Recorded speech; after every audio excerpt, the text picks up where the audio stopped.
Anyway, so we met for this bowling date, and it was the most intense physical attraction ever. And it wasn't just because I was like 19 going on 20 and still all the teenage hormones hadn't like made their way out of my system. Just I can't even put my finger on it. Something about this girl just drew me in. So, now that we've established how strong this feeling was, now that I've put enough emphasis on it, I got to know her a little bit more at this date. We talked a lot about games, about shows we liked, and whatever. And she could hold up a conversation. It just, I could tell, was never going to be too interesting. I would always have to be the one who brings up a subject. She just wasn't very clear-headed. And we got to the subject of our past relationships. And at that point, I had really not been in a lot of physical relationships. I hadn't really gone too far. Don't get me wrong, I had definitely done some things, but I hadn't gone completely to where I would have liked to go, let's just say, in a polite way. And I asked her, so, what about you? Have you done anything in particular? And she goes, yeah, I think I've slept with about 9 guys now. And she was 18 at the time, and I was a little bit put off by that. I'm not going to lie. When I was younger, I was a little bit prudish. This didn't completely dissuade me from dating her, but it did make me quite nervous that I would, well, again, let's just say it plainly, I was afraid I would catch something with her. Because she did not strike me as the kind of person who was careful with her relationships. She sadly struck me as somebody who had very low self-esteem and just enjoyed herself and others more than was recommendedly safe, I would say. I'm trying to say that really delicately, because I don't feel like just because she slept with 9 people at 18 was a bad thing. If she had been almost anybody else, I would have said, you know what, I don't care, I don't mind. I really don't care how many people somebody slept with, as long as they're safe, okay? And as long as they don't hold me up to any particular expectations, any unusual expectations or anything like that. Because everybody's different. Some people are better, some people are worse. And I'm not going to tell you which category I fall into. But it did intimidate me a lot, and it was kind of the straw that broke the camel's back for me. So I dropped her off. We did have a fun time. I kept in contact with her for a little bit, but then she dropped off the map. A year passes, maybe 8 months, and I really reconsider it, and I was like, you know what? Maybe this is okay. Maybe I can square it with myself. She is really fun and really attractive, and I can get over it. I just need to get over myself. I'm being immature. So I looked her up again, and I asked her out on another date, and she was noticeably miffed. She was angry with me, but I kind of smoothed things over. I explained myself kind of, I was immature. I'm sorry that I judged you so much. I really shouldn't have done that. Would you like to go out with me again? And she did. Shit. And won. I'm pretty sure nothing can go on my helmet. Well, no. Wait a minute. That's the first time I've rolled 1. So just no sunlight maggot.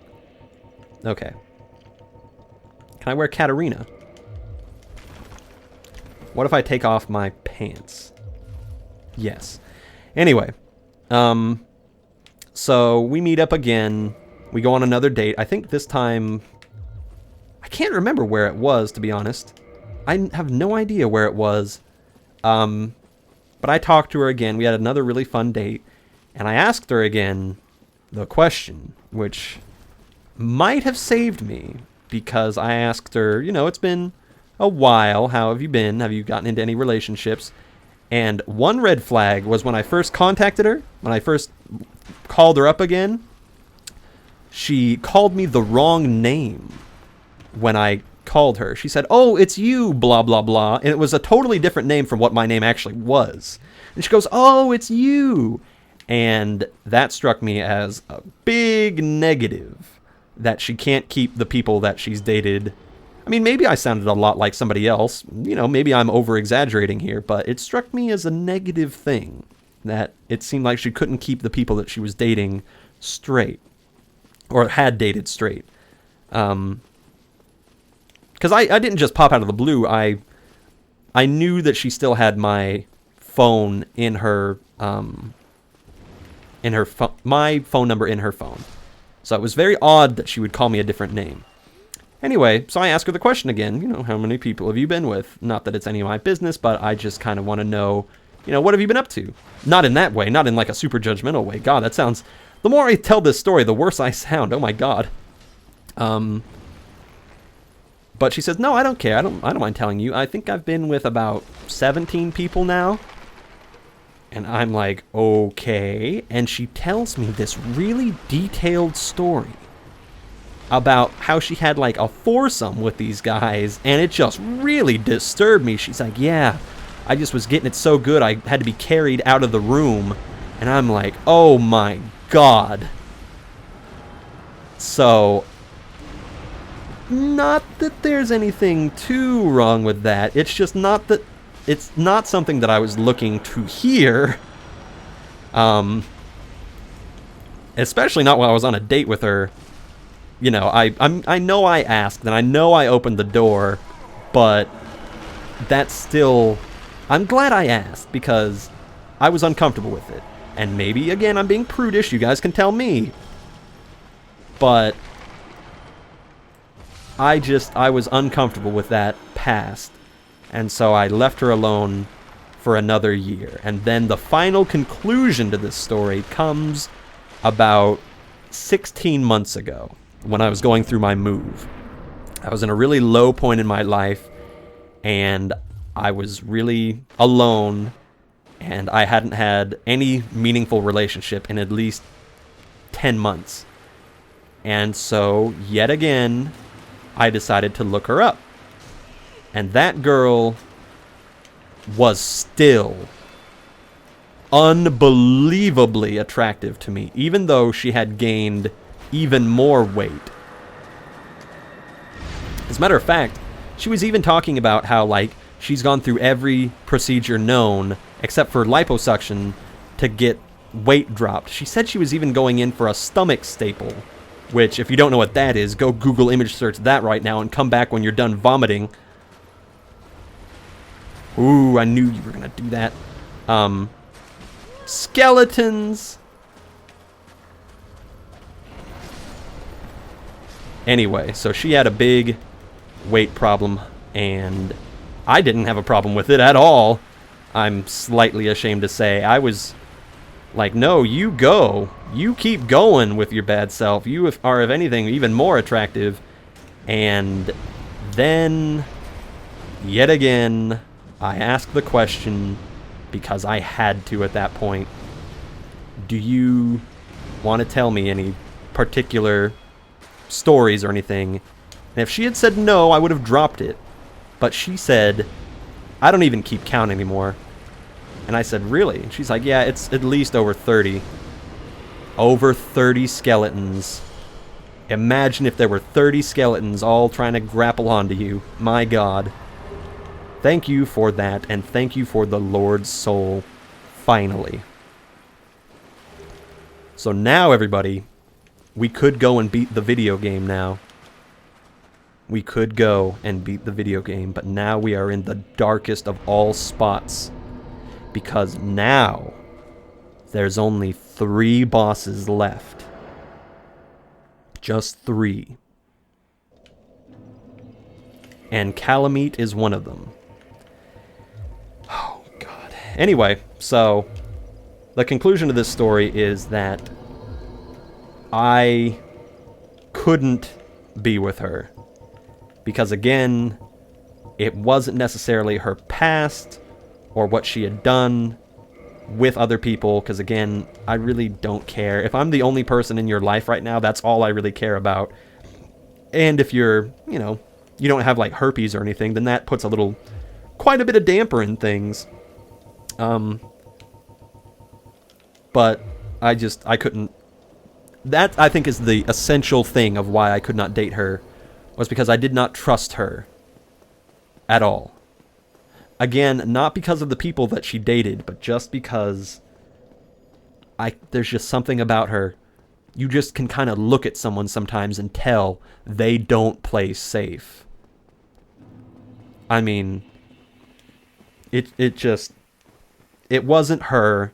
It was all the other guys that I didn't trust, if you get me. That's really bad of me to say. My ears are burning right now. But in a way, it was a good thing that I didn't go through with that, because I would have just been another number. Because I'll be completely gunslinger honest with you guys right now. That would have been a purely physical relationship. I mean, maybe we would have watched some anime sometimes, but we did not have... We had a lot of stuff in common, but we just didn't have a connection. And I could tell that, even after looking her up after a multiple span of years, that connection, at least on my part, was never going to form. But the creepy part, at least for me, was how easy it would have been to go with her. Because even after 3 years of, like, off and on, barely talking, after that last time, she called me up and said, "Hey, I just want to let you know, I talked with my parents," and I'd met her parents. They're nice people. They were from, like, Ohio or something. They were really nice. She said, "My parents wouldn't mind if you stayed the night." And I had a choice to make in that moment. And I strongly believe I made the right choice. Because I'm still sitting here today, and I've never received an STD. Maybe I would have remained without an STD if I had dated that girl. But even if I had, even if she was completely clean, let's be honest, it would have just been a physical thing, completely. So there you go. That's the extent of my dating. Excluding, of course, my most recent date. My most recent girlfriend, good lord. I think I was stuck on the word date. But, well, here, you know what? I'll relate one final bit of information. No, wait, I already talked about this. This is when I went to go see Finding Dory. That's right. And I said I wouldn't spoil it. Yes. Okay, that story. That was the story I was going to tell. You see, I need to have a list here, people. If I don't have a list, I get confused. Burn, baby, burn. Oh, if only I knew, Calamite. Oh, I'm going to use my line, by the way. When I thought you were dead, I'm going to use it, and it's going to be great. Because now I'm going to get back into the game. I've said enough about myself, and enough about the people I've dated. I'm sure this is no big surprise compared to some of the people that you guys have dated, but it's a little weird for me to talk about because I've never really gone this much into detail about my personal feelings about possible relationships, and it's weird for me to have it written down or have it archived like this, and it makes me a little bit uncomfortable that people know this kind of information, but all the names are so anonymous that you would never be able to discern any of these people, and that's really big for me. I don't like just because somebody dated me, now everybody in the world is going to hear about it. I know I don't have that many subscribers right now, but for all we know, in the future, I could have a ton of subscribers. I rolled a 7, by the way. I could have a ton of subscribers, and maybe, just maybe, somebody would be crazy enough to try to find one of these people that I've dated and, like, look them up. Like, hey, maybe I can look up Boob Sweat Girl and really, show her what a real feel-up feels like. That kind of thing. So, that was weird. You know what? I'll say one last thing that's kind of strange about me, and this is a quality that has been pretty universal. And this is more of an amusing thing. Don't worry, there's no personality, or there's no personal stuff involved with this. I am a certain person's preference, or a certain type of person's preference. And it's a little embarrassing. Well, not a little embarrassing that much, but it's just kind of funny to admit. I have noticed quite a bit that a certain demographic of woman is more interested in me than others. And funnily enough, that's African American women. For some reason, they love me. Again, not everyone, but I've had a lot of people, well, a lot of girls, a lot of African American women kind of warm up to me in ways that other people don't. It's weird. I don't know what kind of aura I give off, but in particular, this one person at my work, she was not drunk, but she wanted me to get drunk on her lady humps, I'll tell you that much. Even though I was a server, for some reason she like latched onto me, and she even wanted like me to take a picture with her and like her uncle or something. So we all stood in a line, and here I am holding like a tray of crab puffs or something, and she's taking a picture with me and her uncle. And while she's doing that, she's pressing her boobs up against my shoulder. She was pretty damn tall too, if she can push her boobs up against my shoulder. And it was very obvious, and I kind of avoided her at that point, because at the time I was in a relationship. I'm like, oh my god, I'm going to be a total scumbag if I even get this girl's phone number. Because I'm just not opportunistic like that. When I'm with somebody, I'm with that person, you know? I'm not available or looking, because I know some guys are like, oh yeah, you know, you can always trade up. That's how I roll. You know, those kind of people. And that's just never who I've been. So, fun little fact, black girls love me. Don't know why. It's pretty nice though, because they're really fun friends. Anyway. So now I will move on to my work stories. A nice little transition here. Lately, we've had an infestation of a certain pest. An uncommon pest. We've had an infestation of cats take over my work. About 8 or 9 cats have been living in the wild vineyard near my work. And they come over and they all try to bum food off of us while we're on break. And a lot of my coworkers will do it. They'll give these cats food, and that's just encouraging them to stick around. Not that I don't like cats or anything, but I mean, there's some drunk people. They're gonna mess with the cats, and maybe the cats will bite back. You know, are we gonna really be harboring these cats? Who knows what kind of diseases they could have? They're wild animals. I'm sorry. I know they're really cute, but like, what if a possum tried to, you know, get some food out of you? Or what about a skunk? They're living in the same conditions. They're subject to practically the same diseases.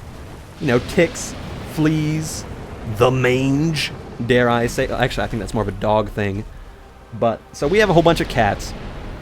And one day, a coworker of mine, Ernesto, he throws some fish for the cats to eat, and they nibble it all up, and then he kind of gets tired of them because they're really meowing like crazy, and he just wants to sit and enjoy his lunch. And he goes, hey man, I'm gonna get rid of some of these cats. And I'm like, okay, how are you gonna do that? So he bends over and he picks up a little rock, and he's like, I'm gonna throw it at him, and I'm just gonna scare him. I'm gonna scare him away. I'm like, okay, go ahead. So he takes aim and he throws it, and unfortunately, one of the cats thought it was more food, and so it darted forward, and the rock, I don't know how this happened, the rock collided with the cat's head, bonk, right in the chops. Boom! Headshot. And the cat goes, rear, and runs away, and all the other people on break are like, oh my god, Ernie, what did you do, you bastard? You're throwing rocks at cats now? What are you doing? He's like, hey man, I didn't mean to throw it at the cat. The cat like jumped at it. He's like, well, at least they're gone though. Stupid cat. And I'm like, Ernie, you're the best. You don't care. And he's like, no, I care. You know, that was fucked up, but I feel bad about it, so I'm still a good person.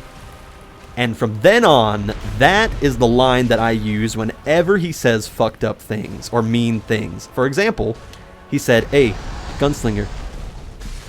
Oh, Calamite, you are dead meat. a gunslinger. You are now a dragon slayer. Victory achieved. Praise the sun and praise that wonderful bowman, the giant Andre.